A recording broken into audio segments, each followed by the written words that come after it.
It seems as though last summer's hottest couple have split. I can't tell you their names, but her initials are AL, and he's the hottest CIT on wheels. We all know they spent most of last summer in the bushes, but the question is, will true love bloom again?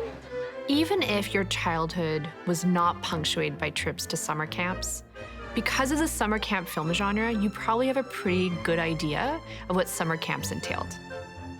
Summer camp films are all about coming of age. It's about rooting for the underdog. It's about first kisses. And I really think they're a quintessential film genre. The summer camp movie genre is quite diverse and has really been with us since Ivan Reitman's 1979 classic, Meatballs.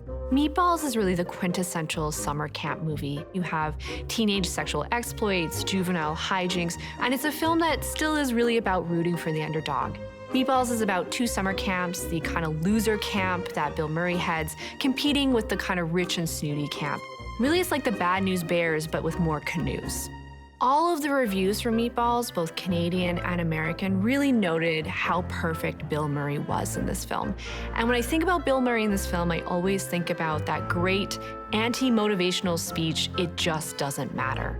This almost reads like an SNL skit. It's incredibly funny, and you really get a sense that Bill Murray is probably improvising most of it. It just doesn't matter if we win or we lose. It just doesn't matter.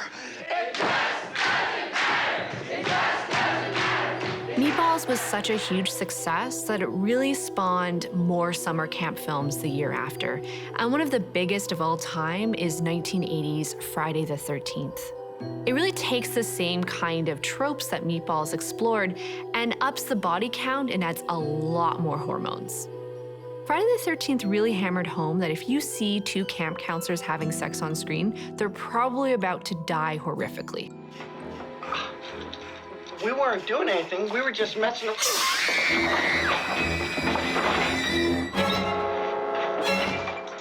It's really taking some of the hijinks that you see in Meatballs where counselors are flirting and making out and makes it much more serious and much more deadly. It's a film that really established the final girl. The final girl had occurred before, but this is really a film where we see one of the virginal women really survive as the lone survivor. Friday the 13th wasn't the only film to dominate 1980s box office. We also had Little Darlings. Little Darlings is maybe the unsung gem of summer camp movies, and it's an important one because whereas all the films prior really focused on its male characters, here we have a summer camp movie dedicated entirely to young women.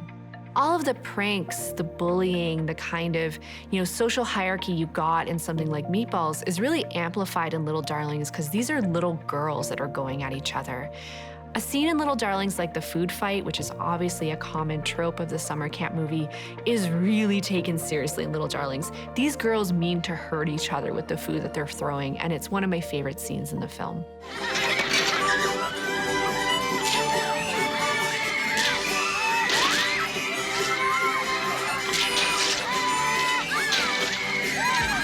There's always going to be elements of adolescent sexuality in a summer camp film, but Little Darlings really makes it its main plot. This is a film about two girls from opposite sides of the tracks who have a competition to lose their virginity first. And as such, it's less of a prank film and less of a kind of Animal House feel and more of a really psychological look at the meaning of losing one's virginity.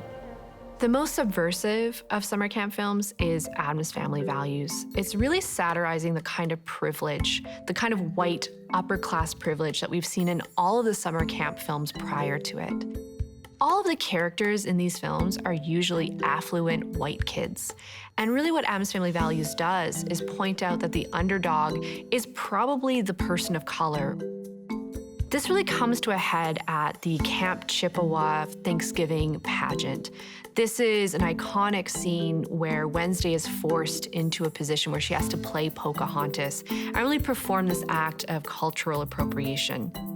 Her and her band of misfits, which is basically every person of color in the camp, turn the narrative around and roast the camp counselors on a spire while also burning down the camp. I've decided to scalp you and burn your village to the ground.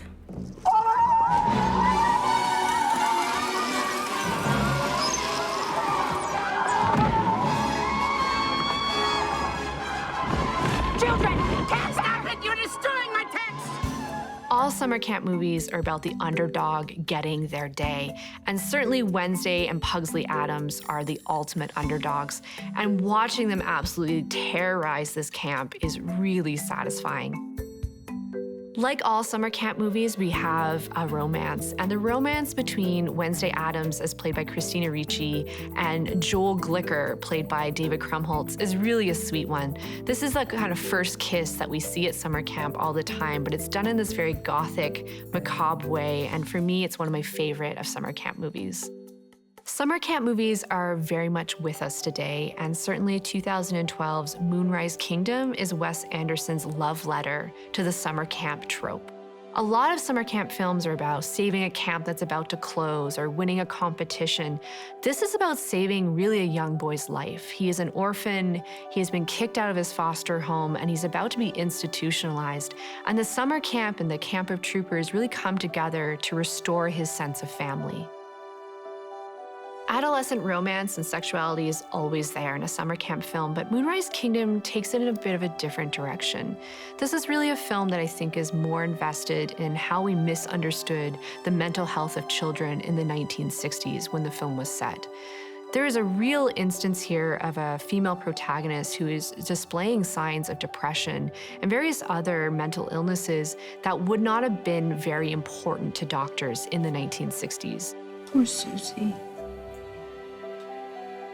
Why is everything so hard for you? We're in love. We just want to be together. So to me, Moonrise Kingdom, as much as it's very nostalgic and very quirky, is really a serious film about how we didn't look hard enough into what was really affecting the highs and lows of children during this time. Summer camp films are the ultimate vicarious experience. You're probably watching them and thinking back to a childhood memory of a summer camp, or if you never went to one, then you're participating in this collective memory of what summer camps were and are that is entirely facilitated by the genre of the summer camp movie. To explore more film history, watch A Year in Film on Hollywood Suite.